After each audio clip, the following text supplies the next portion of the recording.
সবাই যখন মৃত্যুটাকে ভীষণ ভয় পায়, আমি তখন হাসতে হাসতে আল্লাহর কাছে ভীষণ সন্তুষ্টি নিয়ে পৌঁছাতে চাই যে আমি একটা ন্যূনতম ওই জীবনটা লিড করতে পারলাম, যে আমি একটা ইনসাফের হাসি নিয়ে আমি আমার আল্লাহর কাছে পৌঁছাতে চাই। সুতরাং আগামী 50 বছর বাঁচলাম, কোনো ইম্প্যাক্ট তৈরি হলো না আমারে দিয়ে, দেশের জন্য, রাষ্ট্রের জন্য, উম্মার জন্য, জাতির জন্য। কিন্তু আমি ধরেন 5 বছর বাঁচলাম, সেটার মধ্য দিয়ে যদি আগামী 50 বছরের ইম্প্যাক্ট তৈরি হয়, তাহলে অনেকদিন বেঁচে থাকায় কি সাফল্যের বলেন? শহীদ প্রেসিডেন্ট জিয়াউর রহমান কয়টা দিন বেঁচেছেন, কিন্তু ভাবেন আজকে পর্যন্ত উনি আমার অনুপ্রেরণা। হাঁটতে হাঁটতে আমার পা ফুলে যায়। আমি আমার টিম সেদিনকে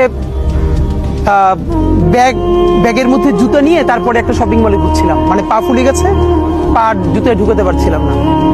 তো জিয়াউর রহমানের একটা ওনার গল্প মনে পড়ছিল, যিনি মাইলকে মাইল যখন হাঁটতেন ওনার সাথে স্টাফদের পা ফুলে যেত, কিন্তু ওনার তো আর্মি ট্রেনিং আছে। তখন তাকে বলতো, স্যার আপনার তো আর্মি ট্রেনিং, আমরা তো আর পারি না। এই জন্য ওনাকে মানুষ রাখাল রাজা বলতো।